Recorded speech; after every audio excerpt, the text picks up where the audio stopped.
Okay, hi guys, and welcome to the show. And today we are reviewing another Fortis watch. It has been donkey's years, it feels like it, since the last Fortis review when I visited the Reno air race. Now, as Fortis are in the midst of a series of very compelling new releases, and I must stress, for me, it's the most important new release of 2020 so far, I thought I'd revisit this absolute gem from their pre-existing catalogue. They obviously have an extensive range of pilot watches, so I really wanted to look at something a little overlooked, and in my opinion this is perhaps one of the best affordable Swiss Flieger style watches. So I have to say a massive thank you to Watchbuys for lending this in. As you guys know, they are an authorized dealer for Fortis in the United States, and I believe for North America they have a whole host of other wonderful brands. I personally have bought from them. If you remember, I got my Zin 104, so I can personally attest to their professionalism. So there you go. Now, I'll do a quick wristwatch check. I am indeed wearing my own Fortis. This is a very rare Lemania 5100 based automatic version, and extremely rare, only 300 of these in the world. It is the pride of my collection to some degree. Before we get to know this lovely creature here, let's have a little look at the history.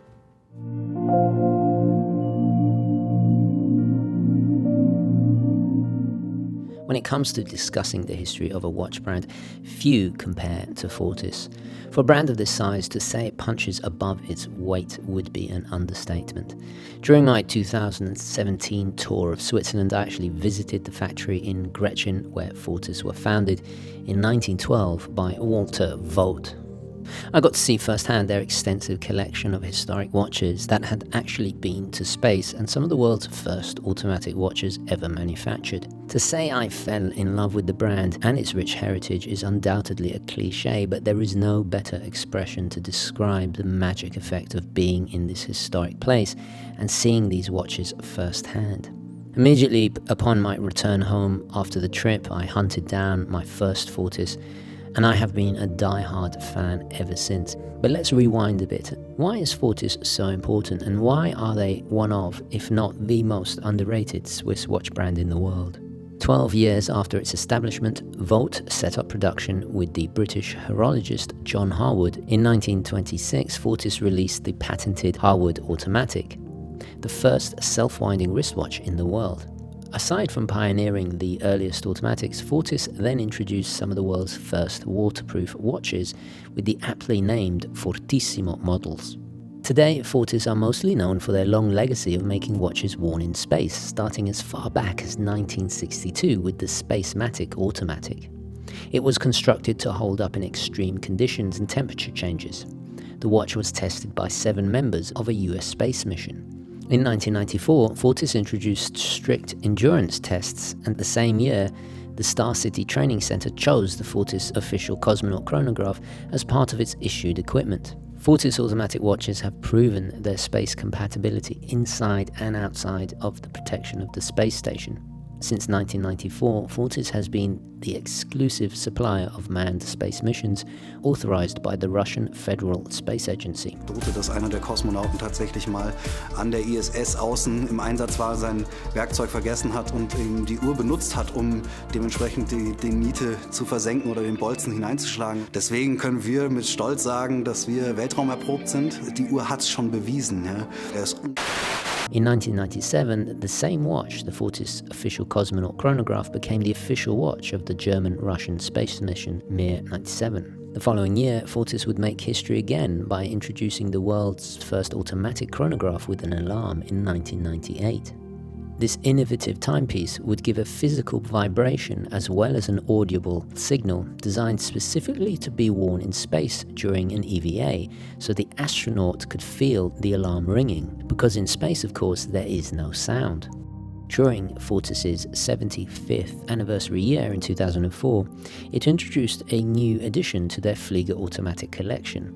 These would go on to supply many military squadrons worldwide: the Swiss 11 Fighters of Switzerland, Jagdgeschwader of Germany, the Hellenic Tigers of Greece, the Immelmann 51 of Germany, NATO forces of Hungary, the Thunder Tiger acrobatic team of Taiwan, and the Papa Squadron of Hungary, just to name a few.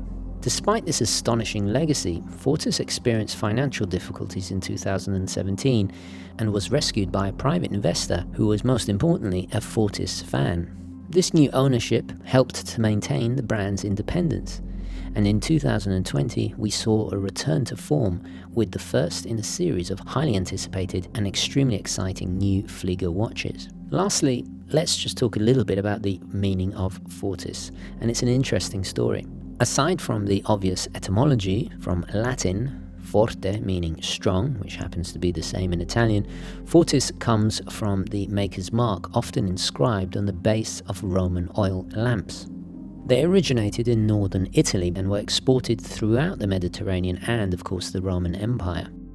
Some of these lamps would be sized deliberately to burn a specific amount of oil over a certain amount of time, therefore making it a rudimentary timing device. Those of you who are truly into horology and not just watches will undoubtedly appreciate this. The book I featured in this video, which I acquired during my visit to them in Switzerland, you can actually now download it for free as a PDF from their website.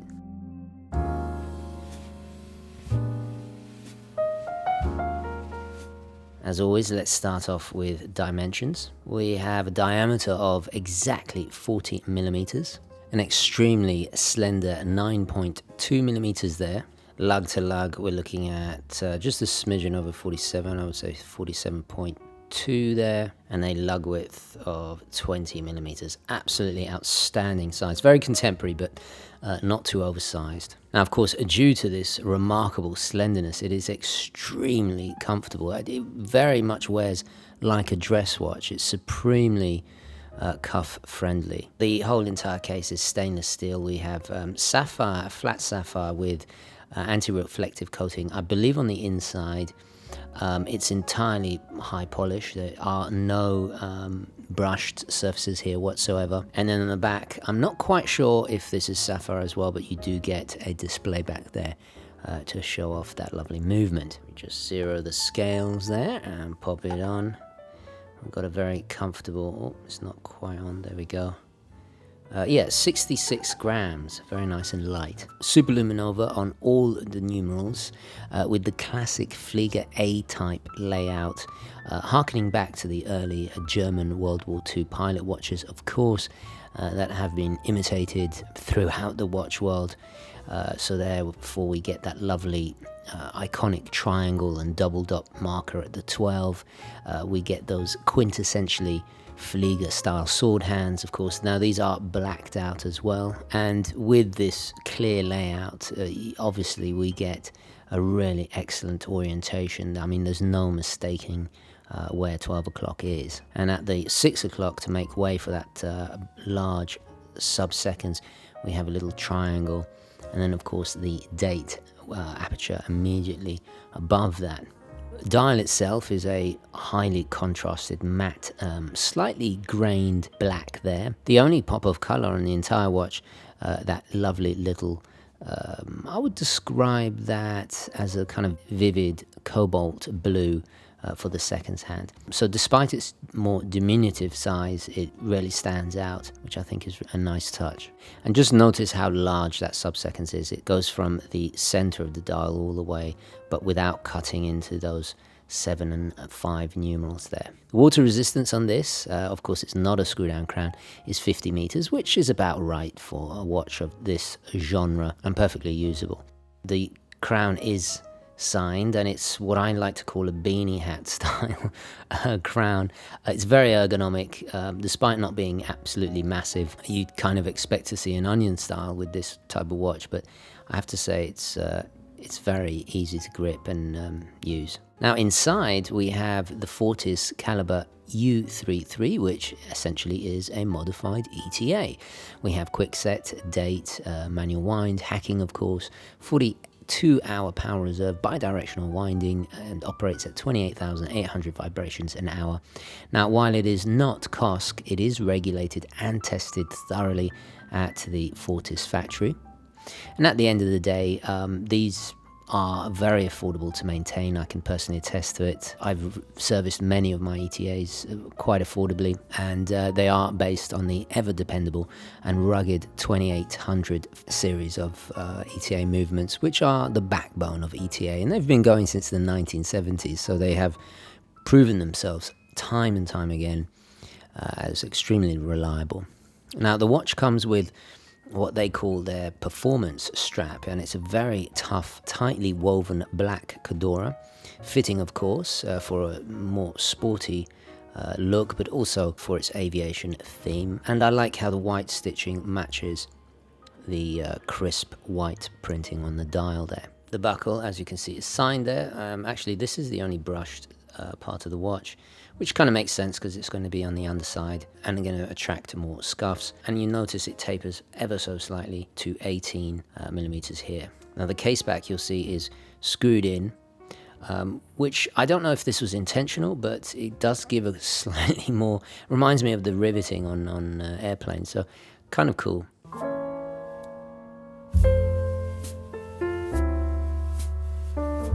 This watch is truly a great amalgamation of styles and genres here.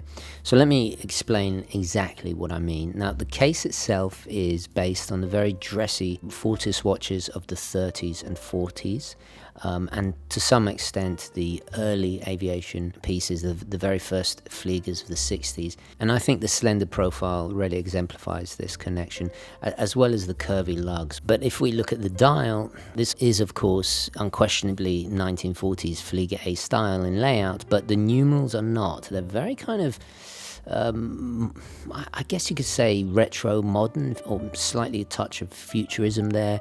The kind of numerals you would expect to see on the US CSS Nostromo, this kind of like slightly sci-fi retro, and I think it really works, and does also remind me of the very, very early 1910, 1920s pocket watches and the earliest wristwatches or aviation watches as well. If you remember the Zenith, that very much started making pilot watches in the infancy of the aviation, when planes were made out of wire and fabric. Louis Blériot, who was the first man to fly across the English Channel in 1909, on his wrist he had a pilot watch, and it very much had the same layout, and especially the sub-seconds. So let's talk a little bit about the small seconds there, because it's certainly the most interesting aspect of this particular watch. Firstly, it's oversized compared to most, obviously for practical reasons. It's very subtly sunken in, and it's a complication you typically see in more classic dress watches, and in this context very similar to the pre-Flieger watches of Louis Blériot's day. I like it. It's a clever nod to the genesis of the pilot watches, or pilot watches as we know them, and also a time when traditional watches, pretty much every pocket watch, when they have seconds, they were most often than not sub-seconds. And I think it works in conjunction with the dressy, slender feel. So it really is a Flieger dress watch in actual fact.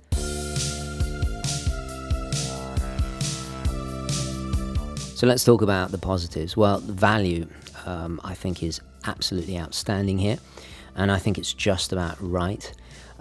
Considering the materials, the quality is flawless, and it is Swiss made, let's not forget. But the main positive has got to be the heritage.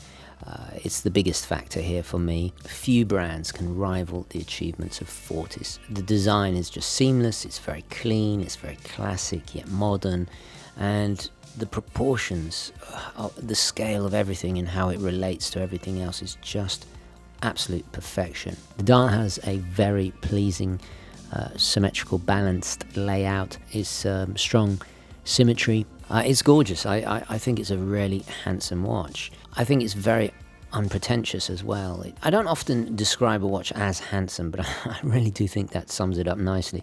It's very elegant, yet, of course, with that extremely large dial, and it is mostly dial. I just love it. It's quite mesmerizing and very, very practical, it's functional at the end of the day. Performance-wise, I'm getting about +3 seconds, which is absolutely outstanding.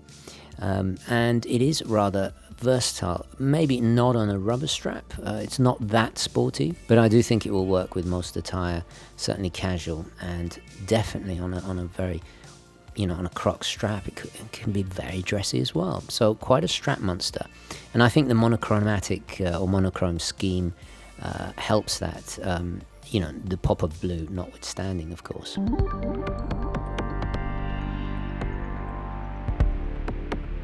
So let's talk a little bit about the negatives. Well, I don't really like how the crystal sapphire there sits a little bit above the bezel. I would have loved it to be flush. I think that refinement would have just really elevated it a little bit.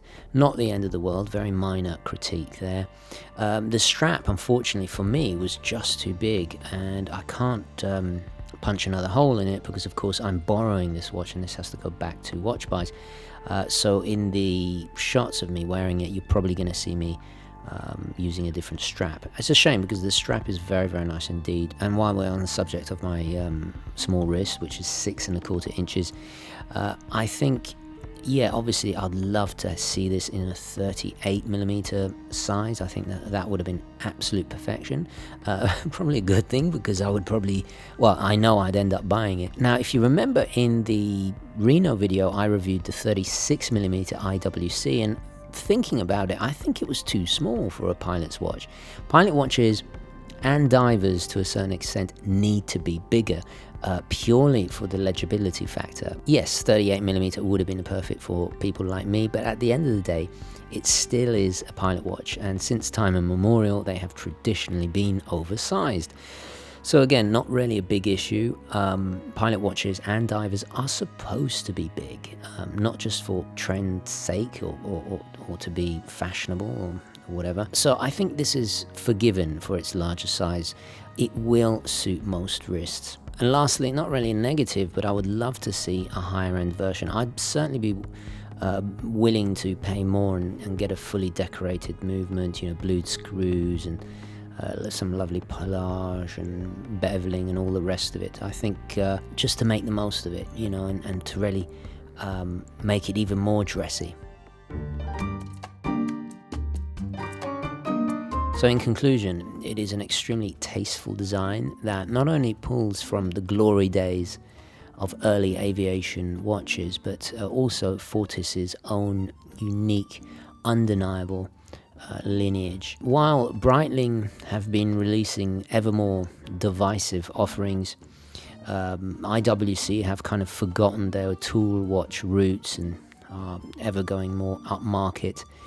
Fortis remains the most realistic and truly independent aviation-focused Swiss-made watch brand, and I think this perfectly demonstrates this. It's a true enthusiasts brand, not just watch enthusiasts, aviation enthusiasts as well. There's no pretense with Fortis. I like that kind of verisimilitude it has, and it gives the wearer a kind of feeling of pride. I mean, I know when I'm wearing my Fortis, I feel extremely proud. There's something there. It's not trying to be anything other than what it is. This, in my opinion, is the perfect, affordable, hybrid pilot watch that can also be worn as a dress watch. And perhaps if you're not really into dress watches but want something a little bit more classy looking and dressy in feel, this is a great compromise, and I think it is absolutely pure class all the way. Yeah, I've been dying to review this one, so a massive thank you to Watch Buys for making it happen. Anyway, guys, I'm going to leave it there. Please don't forget to like this video, especially if you want to see more watches at this price range. Yeah, definitely more Fortis on the way. Alright, guys, thank you for watching, and I'll catch you in the next one. Okay, ciao.